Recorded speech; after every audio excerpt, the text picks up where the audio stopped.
Alhamdulillah, asyhadu an la ilaha illallah wa asyhadu anna Muhammadan abduhu wa rasuluhu la nabiyya ba'da. Amma ba'du. Para santri kelas 9 Sanawiyah Pesantren Islam 112 Bogor. Kita lanjutkan lagi yaitu pelajaran fikih. Pelajaran fikih pada hari ini kita akan membahas yaitu bab sutroh bagi yang sholat atau babu sutrotil musalli. Dan bab menggemarkan kehusuan di dalam salat. Baik, dua bab ini ya bisa kalian buka lebih lengkapnya di kitab Bulughul Maram. Baik, itu mengenai sutroh bagi yang salat. Ini tercantum hadisnya adalah an Abi Juhaim bin Harisi, dari Abi Juhaim bin Haris qala berkata, qala Rasulullah SAW, bersabda Rasulullah SAW, lau ya'lamul maru baina yadai musalli maza alaihi minal ismi lakana an yakifa arba'ina khairon lahu min ayyamurra baina yadaihi. Muttafaq alaih.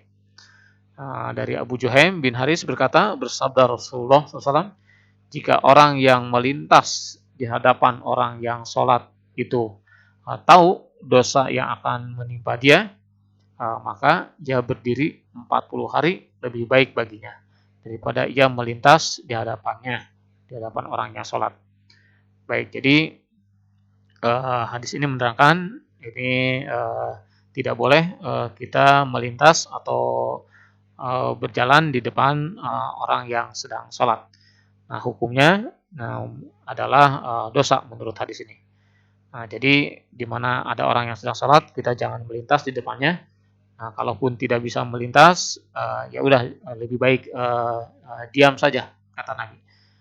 Diam lebih baik begitu, walaupun sampai 40 hari bila perlu.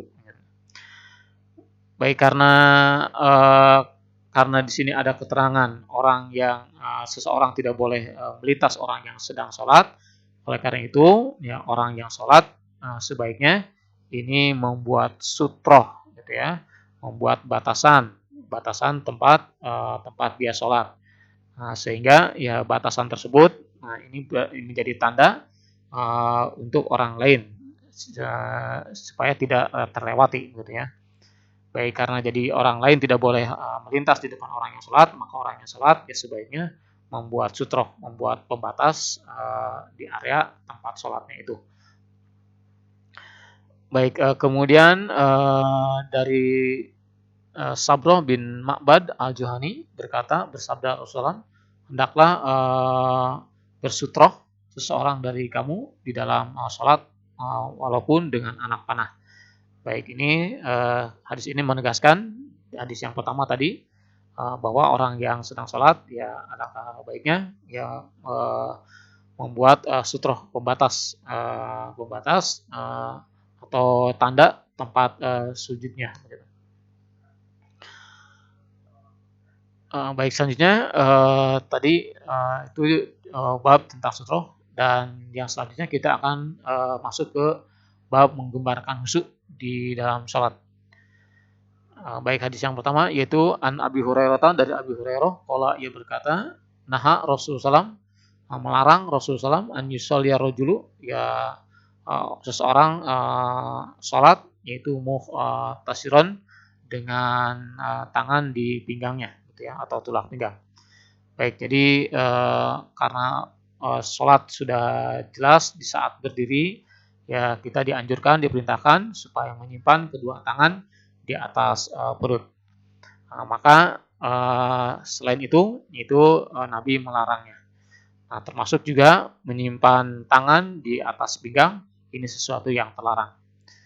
Baik, bahkan tidak hanya terlarang, ini juga akan mengganggu kehusuan dalam sholat tersebut.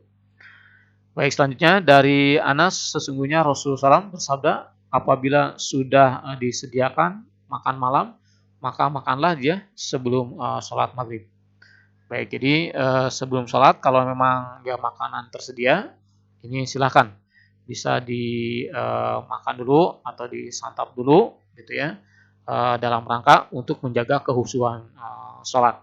khawatir sholat tidak khusyuk karena teringat terhadap makanan yang sudah disediakan, maka ini daripada ya membuat sholat tidak khusyuk, maka ya kata Nabi ya makanlah begitu ya. Kemudian dari Abi Dzar ia berkata, bersabda Rasulullah SAW, apabila seseorang dari kamu dalam melaksanakan sholat, maka janganlah ia menyapu pasir, karena rahmat sedang menghadapinya. Baik, jadi hadis berikut ini menjelaskan ketika kita sholat, katanya di sini jangan menyapu hasok, jangan menyapu pasir. Maksudnya pasir yang ada di tempat sujud kita. Jadi ketika kita akan sujud, ternyata tempat sujud kita ada ya pasir, maka ya tidak perlu dibersihkan, dan biarkan saja begitu ya. Biarkan saja karena kata Nabi ya rahmat sedang di hadapan kita. Ini bukan berarti debu itu jadi rahmat. Maksudnya ya ketika kita khusyuk di dalam salat, nah insya Allah kita akan mendapatkan rahmat Allah begitu. Tapi kalau ketika kita sholat tidak khusyuk lantaran terganggu tadi dengan menyapu-nyapu debu yang ada, menyapu-nyapu pasir yang ada di tempat sholat kita, nah ini sehingga menjadi tidak khusyuk. Nah ini berarti kita sudah menghilangkan kesempatan untuk mendapatkan rahmat. Nah itu maksudnya. Jadi intinya ya tetap menjaga kekhusyuan sampai ya menyingkirkan pasir sekalipun ini hindarkan, khawatir itu menjadi mengganggu kekhusyuan. Baik, dari Aisyah ia berkata, aku bertanya kepada Rasulullah SAW tentang berpaling muka di waktu sholat. Maka sabdanya yang demikian itu adalah ya pencurian, gitu ya, yang dicuri oleh setan dari sholat seseorang. Baik, jadi di sini ya orang yang sholat tidak boleh melakukan iltifat, gitu ya.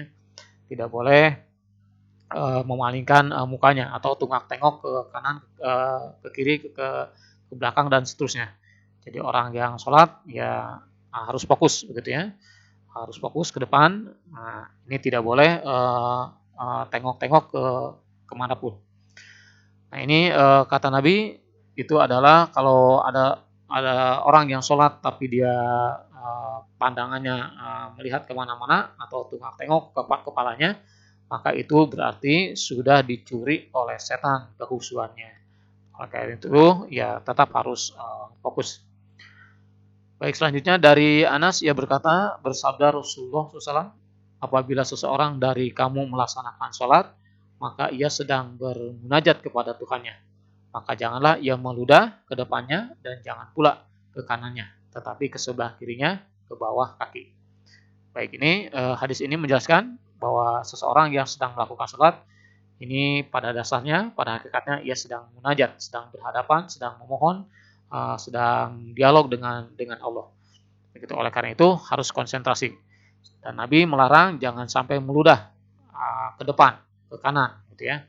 Kalaupun memang tidak tertahan, banyak ludah di mulut, ya silakan bisa diludahkan, tapi ke sebelah kirinya kata Nabi, ke sebelah kiri. Tapi ini pun tetap harus lihat kondisi, harus lihat tempat juga, gitu ya. Kalau tempatnya bersih seperti masjid, ini tidak mungkin juga. Oleh karena itu, nah hal ini juga harus diperhatikan, jangan sampai ya mengganggu. Jadi walaupun meludah ke sebelah kiri dalam hadis dibolehkan, ya tapi ini juga tetap harus melihat kondisi tempat sholat tersebut. Kalau tempat sholat tersebut sangat bersih, tidak ada pasir, nah ini jangan pula gitu ya. Ini karena tetap itu pun akan mengganggu akhirnya. Baik, dan darinya berkata, Aisyah mempunyai satu tirai yang ia suka gunakannya, ya atau hordeng ya, tirai yang ia suka gunakannya untuk menutup bagian pada rumahnya. Maka Nabi SAW bersabda, jauhkanlah tiraimu ini dari kita karena coraknya menggangguku di waktu sholat. Baik, jadi Aisyah ya punya tirai atau hordeng yang suka dipakai menutup jendela atau menutup bagian rumah, dan itu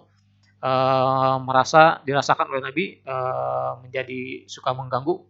Nabi membuat Nabi tidak khusyuk di waktu sholatnya. Akhirnya Nabi meminta supaya tirai tersebut disingkirkan terlebih dahulu ketika Nabi hendak sholat.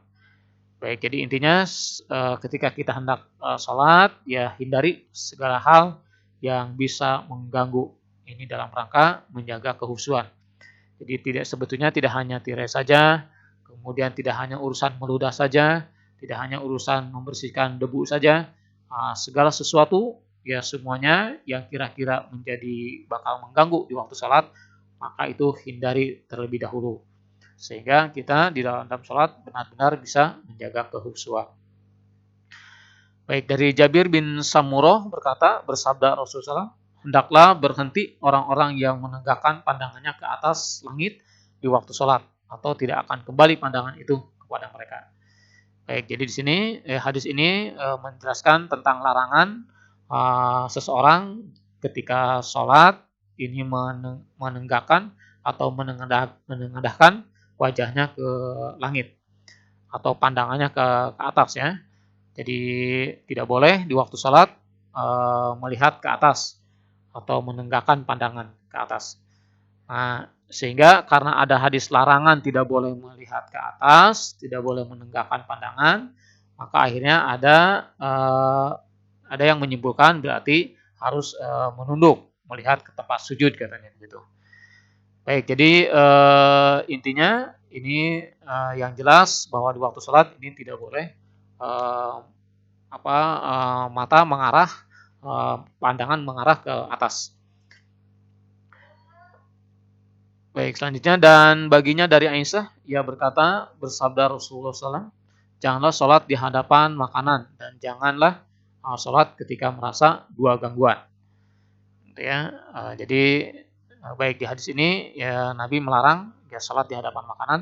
Ya jelas ini akan mengganggu konsentrasi, mengganggu kekhusyuan. Dan yang kedua ya jangan sampai seseorang melaksanakan sholat dalam kondisi merasa dua gangguan. Dua gangguan di sini maksudnya diterangkan itu dua gangguan adalah merasa ingin buang air, ingin buang air besar atau merasa ingin buang air kecil. Air kecil. Nah, jadi ketika sebelum sholat kita sudah merasa perut tidak enak gitu ya, atau juga ingin ingin buang air kecil, maka ya lakukan terlebih dahulu itu. Dan kalau kita memang ingin buang air besar, ya silahkan buang air besar dulu. Atau kalau ingin buang air kecil, silahkan buang air kecil dulu gitu ya. Jangan sampai ya rasa mulus di perut atau rasa tidak enak di kemaluan ini terbawa sholat. Ini akan mengganggu kekhusyuan.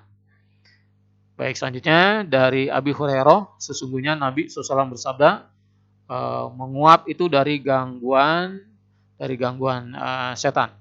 Maka apabila seseorang dari kamu menguap, hendaklah ia tahan semampunya. Baik, ini larangan menguap ya. Tapi menguap itu sebetulnya ya fitrah, memang bagian sesuatu yang bisa terjadi dalam diri manusia. Oleh karena itu Nabi di sini hanya mengingatkan ya ketika kita menguap di waktu sholat maka tahan ya semampunya gitu ya. Tahan semampunya. Baik para santri sekalian, demikian bahasan kajian fikih untuk kelas 9 Sanawiyah dan materi yang disampaikan ini silakan kalian ulang-ulang kembali, silakan kalian simak terus dan materi ini akan menjadi bahan untuk ulangan pada semester 1 nanti. Terima kasih atas perhatiannya. Assalamualaikum warahmatullahi wabarakatuh.